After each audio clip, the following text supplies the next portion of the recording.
Well, we are in some unusual times, as everybody knows, and due to the fact that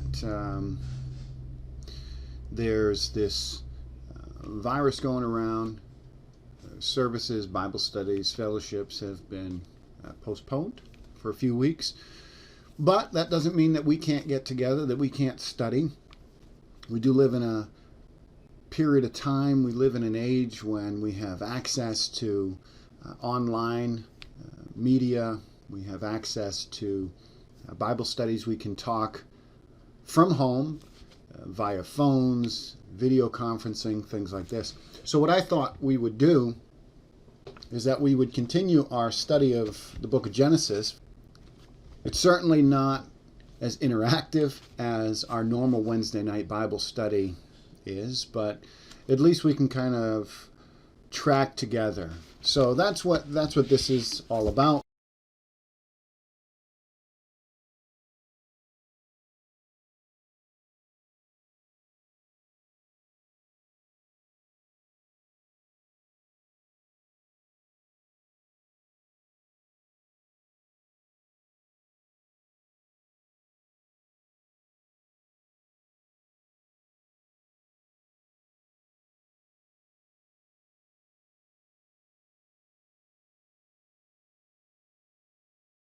All right, so we've been looking at the book of Genesis. We've been working our way through. We're in Genesis chapter 25.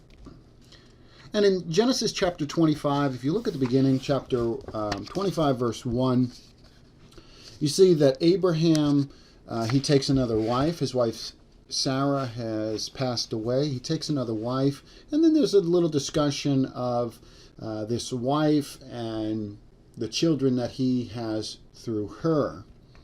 Now he ends up sending away these children and this wife, his concubines, his children. He sends them away so that they will not disrupt or be any kind of a hindrance or a problem for his son Isaac. Now, Abraham knows that it's through Isaac that the promises of God are going to be fulfilled.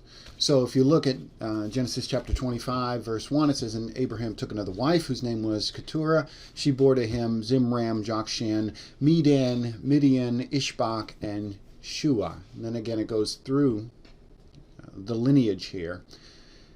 And then in verse 7 it says, "These are the days of the years of Abraham's life, 175 years." So Abraham lived 175 years.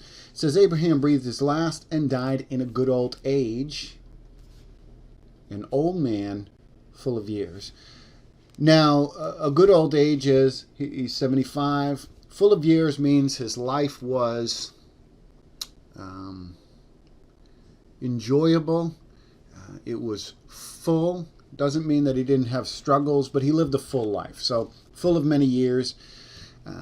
He lived a full life. And then it says he's gathered to his people. And then it talks about Isaac and Ishmael, that they bury their father. And then in verse 11 it says, "And after the death of Abraham, God blessed Isaac his son, and Isaac settled at Beer-lahai-roi." Here we have the beginning of this transition period. We're going to transition into the life of Isaac. Verse 12 talks about the generations of Ishmael. So they're going to describe the nations, the peoples, the tribes that come from there. Verse 19 says, "These are the generations of Isaac." Every time you see the phrase, "these are the generations of," or something along those lines, it's a transition. So these are the generations of Isaac. Their transition is from Isaac, even though we haven't had a lot of information about Isaac. We're really at a point where we're going to start transitioning towards Esau and Jacob, the sons of Isaac. We will, however, experience, see, read about a little bit more of Isaac's life in chapter 26. Chapter 26 is all about Isaac. So we're not completely done with Isaac, but we are transitioning to Esau and Jacob. And so these are the generations of Isaac, Abraham's son.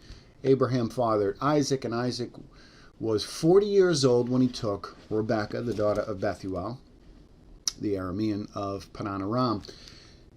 He gets married when he's 40 years old.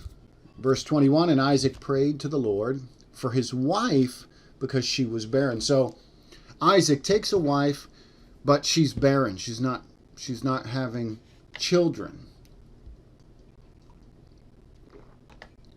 Who does that remind you of? Well, it ought to remind us of Sarah. Because you remember, Abraham's wife Sarah was barren as well. So here, we've got some similarities going on. And in that culture, at that day and period, in that time, a woman who was barren, who couldn't give children, couldn't bear children, she was looked down upon by society. Children were looked at as a blessing from the gods. I say gods because not everybody believed in the one true God. So culturally at that period of time, if you had children, you were blessed by God, the gods, or you were cursed by God, the gods. If you didn't have children, you were looked upon as cursed, as having done some awful sin maybe, something along those lines. Not the case. Not the case here. Verse 21, Isaac prays for his wife. So here's intercessory prayer. He prays because she was barren. And he's praying for himself as well, in a sense, because if she gives birth to a child, it's his child. But it says specifically that he prays for his wife. He's concerned about his wife. It goes on to say, and the Lord granted his prayer, and Rebekah, his wife, conceived. So the way it reads at the moment, you almost think that this was kind of instantaneous, right? That Isaac prays, and maybe within a couple weeks, a month or two, something like that, Rebekah conceives and has a child. We find out that that's not the case. 22 says, the children struggled together within her, and she said, if it is thus, why is this happening to me? So she's questioning, why are the children struggling? So she went out to inquire of the Lord. And the Lord said to her, well, there are two nations in your womb, and the two peoples from within you shall be divided. The one shall be stronger than the other. The older shall serve the younger. So there's a prophecy about the nations that are in her womb, right? From Jacob and Esau, you're going to have two nations that come out. Verse 24 says, when her days to give birth were completed, behold, there were twins in her womb. The first came out red, all of his body like a hairy cloak. So they called his name Esau. Afterwards, his brother came out with his hand holding Esau's heel. So his name was called Jacob. Jacob means supplanter. We've got a note here on the text which will say that. Jacob means he takes by the heel or he cheats, supplanter, something along those lines. So there's prophecy going on already. Isaac was 60 years old, notice that, when she bore them. So he marries when he's 40. It wouldn't have taken too long before Isaac and Rebekah realized that they weren't having any children, right? And so he prays for her, and God answers that prayer, but notice he was 60. They've been married for how long? They've been married for 20 years. So this is a long period of time. We need to notice that. She's been barren. They haven't had any children for 20 years. That's a long period of time. Sometimes the people of God suffer. Sometimes we go through periods where we're just not feeling like maybe we're blessed, or we're just not feeling like God is with us, or we're having struggles, we're having trials. Here, for Rebekah and for Isaac, this is a real struggle. This is a real problem, right? Remember, socially, they would have been looked down upon, especially Rebekah. So they're going through this period of time. Sometimes God answers prayer quickly. Sometimes he takes his time. And again, there's some similarities between the life of Abraham and the life of Isaac here, because it was a long period of time before before Abraham has his son Isaac through Sarah. It's a long period of time. Same thing going on here. So the point we want to recognize, we want to see, is that this was a long period of time. It's very likely that Isaac is praying for his wife on this about this situation for maybe close to 20 years. They've done that. So he's 16. He has his 2 children here. Verse 27 says, when the boys grew up, Esau was a skilled hunter. This is telling us about the character of these 2 boys. Esau was a skilled hunter, a man of the field, while Jacob was a quiet man, dwelling in tents. Isaac loved Esau because he ate of his game, but Rebekah loved Jacob. A couple things here. We've got 2 different boys. They're twins. We've got 2 sons, but they're different. They have different characters. They're different people, right? Esau is a skilled hunter. He's a man of the field. He's going out. He's hunting. Somebody said he's a real man's man. You know, when you think about what a man is, he's a rugged man. He's out in the wilderness. He's hunting. He's tracking. He's doing all of that kind of stuff, right? Jacob, on the other hand, somebody has said is kind of like a mama's boy. He's staying at home. He's dwelling in tents. You might think of him as a city dweller. You get the country mouse and the city mouse kind of concept maybe going on there. But this is their character. This is who they are. One of them is, enjoys being outdoors. The other one wants to be inside. He's going to be a homebody, right? Dwelling in tents.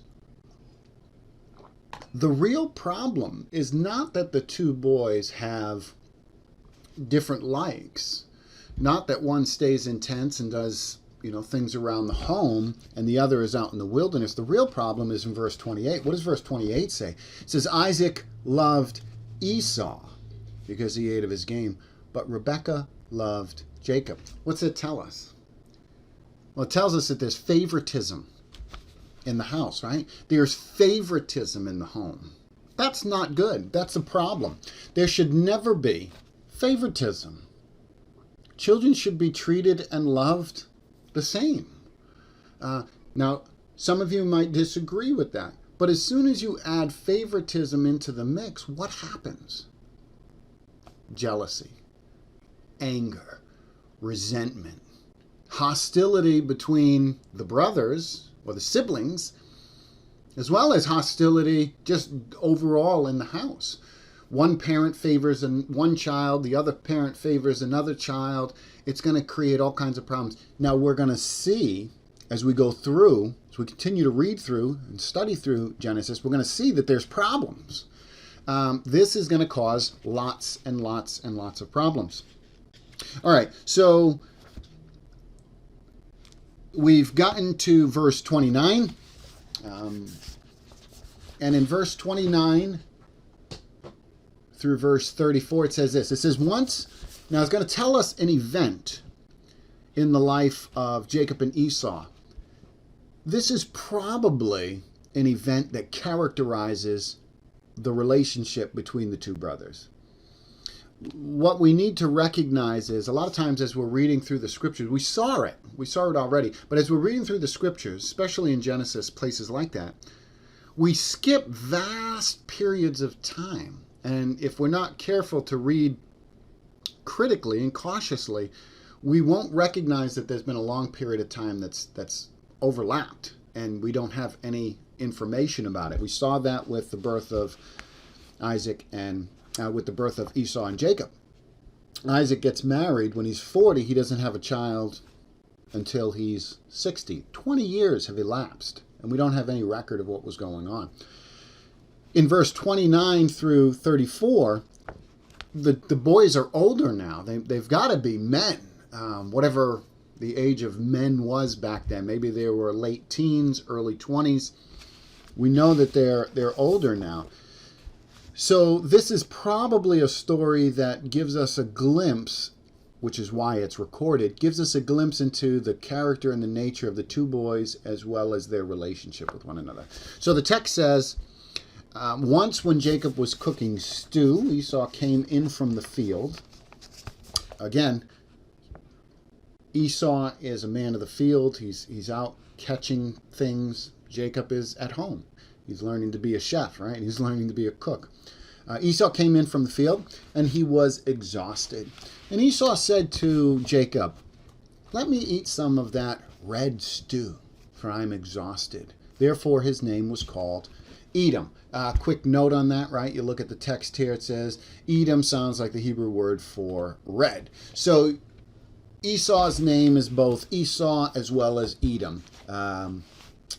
Esau is hairy, Edom is red. That's what we've got here. So Esau, Edom, same person. Esau is eventually going to become the nation of Edom, right? The Edomites. Verse 31, Jacob said, right, his brother comes in, he's exhausted. He wants some of the food that Jacob's preparing. And Jacob says, "Sell me your birthright." Now, what was the birthright? The birthright was the double portion. If you had 2 children, you would divide up your inheritance, their inheritance. You'd divide up your property and all of that into 3s.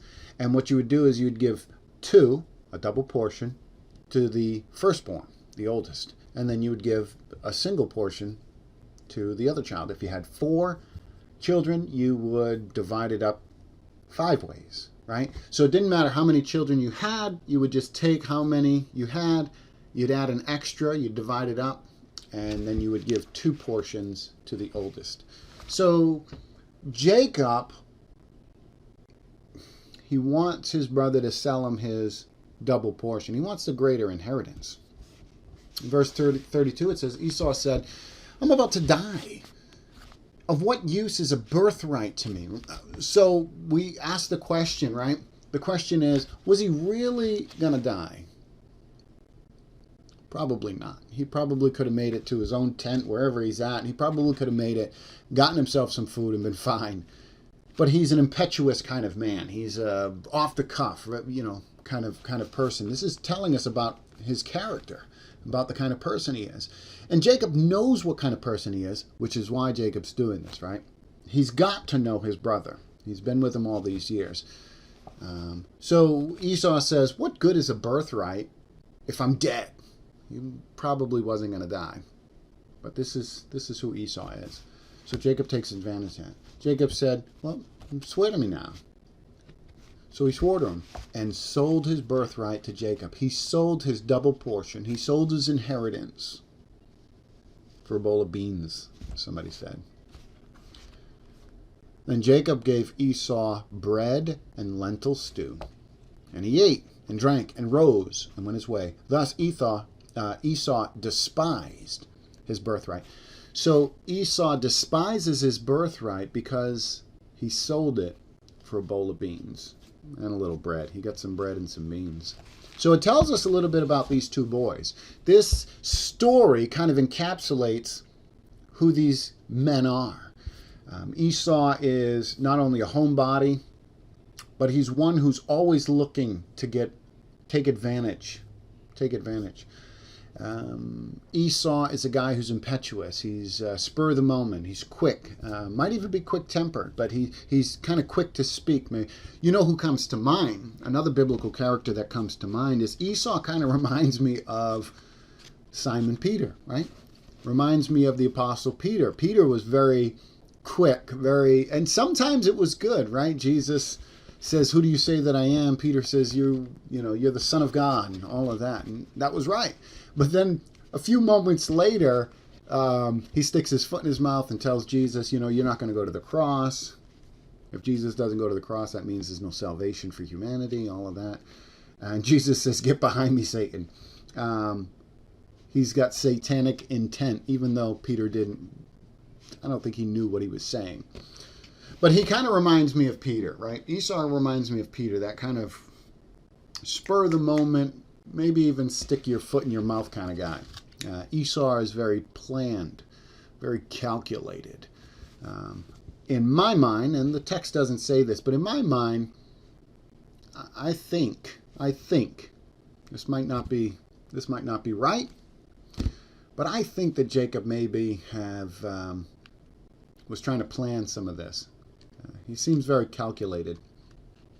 So Jacob gets what he wants. He gets what he wants. Chapter 26 now moves into the promise given by God to Isaac.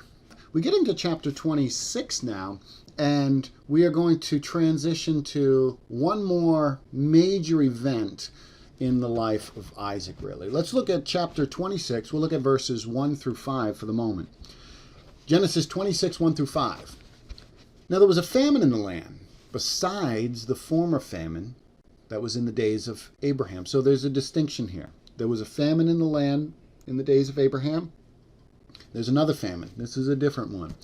And Isaac went to Gerar, to Abimelech, king of the Philistines. And the Lord appeared to him and said, "Do not go down to Egypt. Dwell in the land of which I shall tell you. Sojourn in this land, and I'll be with you, and will bless you.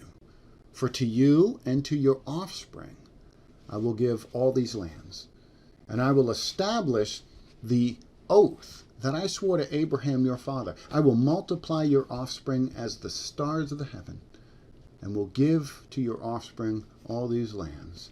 And in your offspring all the nations of the earth shall be blessed, because Abraham obeyed my voice and kept my charge, my commandments, my statutes, and my laws." So God is now bringing that promise forward. He had promised that in Abraham's seed, all the nations of the earth would be blessed. That was pointing us forward to Jesus. Jesus is the seed of Abraham, that singular seed to come, who's going to bless all the nations. Here, the promise is now carried forward to Isaac. In Isaac, all the families of the earth are going to be blessed. That is, it's going to be through his offspring, right? That's what that says. I will multiply your offspring. Very similar promise that God gave to Abraham, he gives to Isaac. I will multiply your offspring as the stars of the heavens, and I will give to your offspring all these lands. There's the land promise. And in your offspring, this is the same word for seed, in your offspring and your seed, all the nations of the earth shall be blessed. So here is that seed promise. Genesis chapter 3, verse 15. God said there was going to be the seed of the woman. There was going to be this singular he. There was going to be a person to come who was going to right all the wrongs, who was going to undo everything that happened. Satan had his involvement in tempting Adam and Eve to sin against God. And from that point on, we've all followed in their footsteps. Death enters the picture, rebellion, all of that happens. But God gives a prophecy, and he says in Genesis 3:15, speaking to Satan, he says there's going to be one to come. The seed of the woman is going to crush your head. You're going to bruise his heel, you're going to strike his heel, you're going to hurt him, you're going to wound him, but he is going to give you the death blow. That seed promise was passed to Abraham. Now it's passed to Isaac, and it's going to be through Isaac's seed. And we're going to eventually see that it passes through to Jacob. It's not going to be through Esau, it's going to be through Jacob. But here, what we want to see is that God is carrying forward that promise. And that's important to keep in mind, because regardless of how righteous or holy individuals are, or how good they are, they're not able to do what Christ is going to do in the future. Christ is going to undo all these things that have happened, all this wickedness. He's that ruler to come. He's the one who is going to defeat death, be able to do away with sin and all of that, and forgive sins.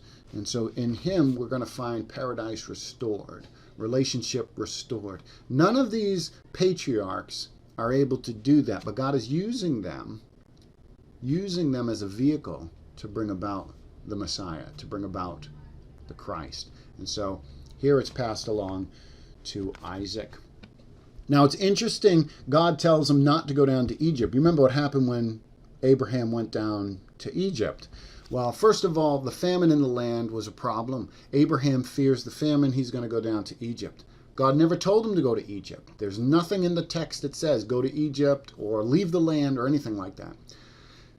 Could God have blessed, protected, and provided Abraham in the land, even if there's a famine? Sure he could. I mean, this is the creator of the universe. He speaks and things come into existence, right? Genesis chapter 1. He speaks and light comes into existence. He speaks and trees come into existence. He speaks, things come into existence. So he can certainly take care of Abraham and his family. But Abraham is fearful. He goes down to Egypt. Before he gets into the land, he's fearful of the people in Egypt. So he tells his wife Sarah to lie.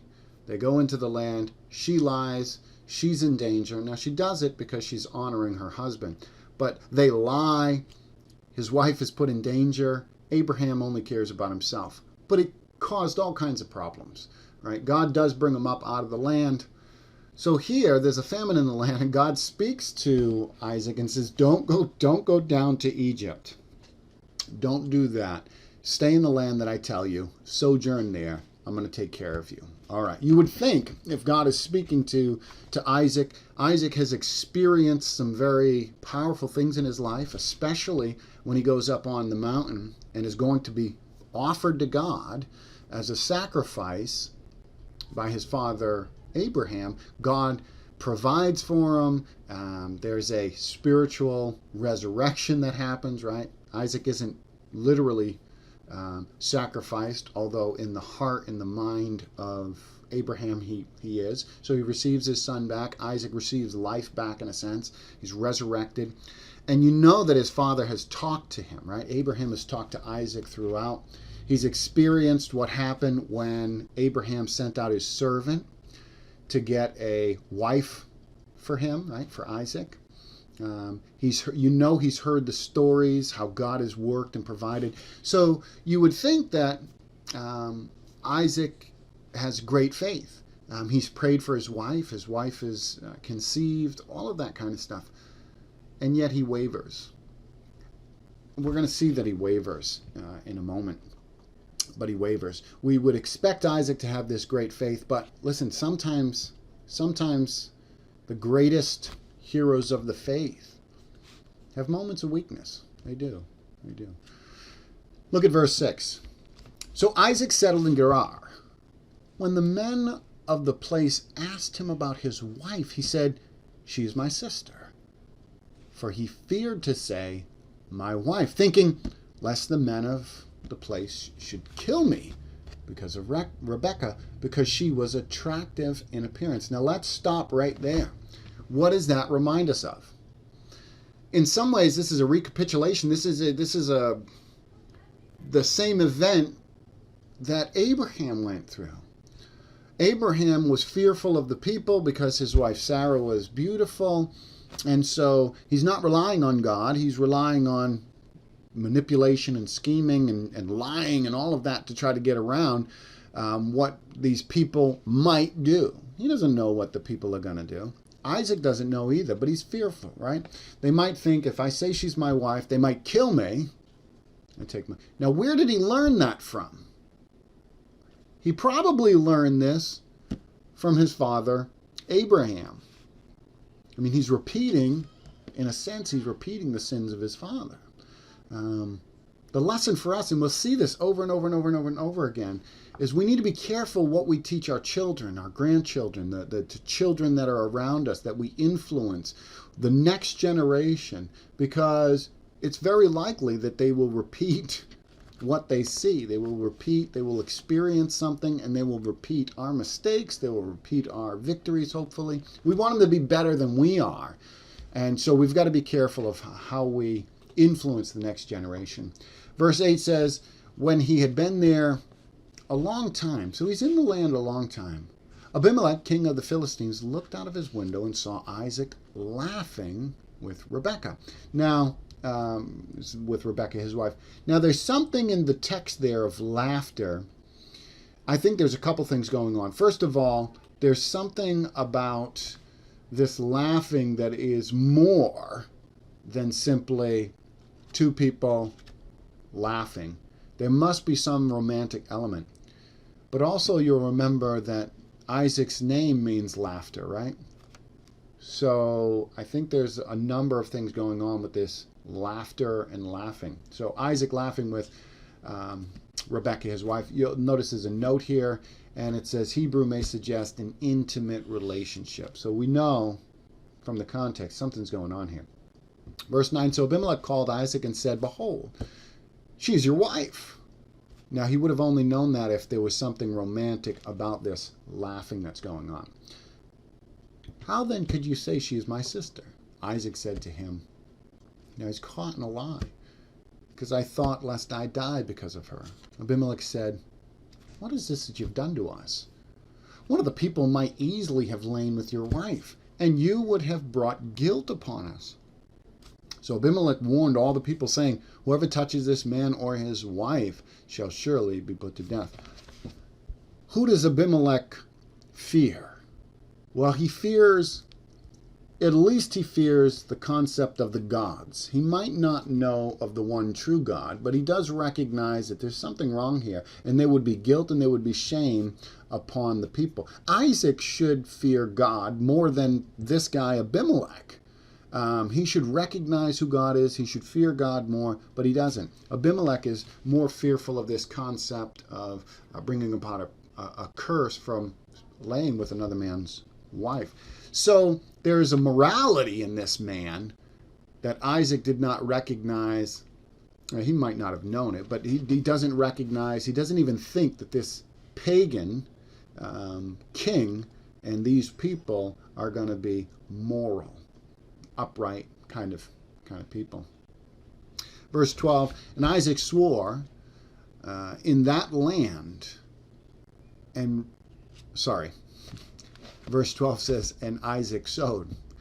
And Isaac sowed in that land and reaped in the same year 100-fold. The Lord blessed him. And the man became rich and gained more and more until he became very wealthy. He had possessions of flocks and herds and many servants, so that the Philistines envied him.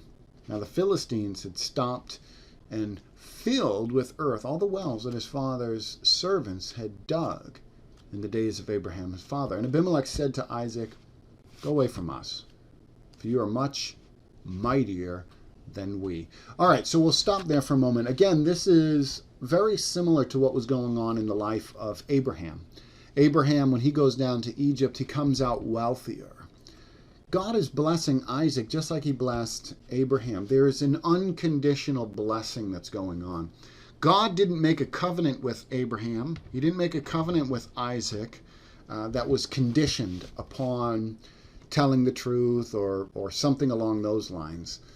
The reason that he's doing this is he's going to bring about redemption, right? He's going to bring about Jesus through all of this. But this is, we have to recognize this is an unconditional covenant.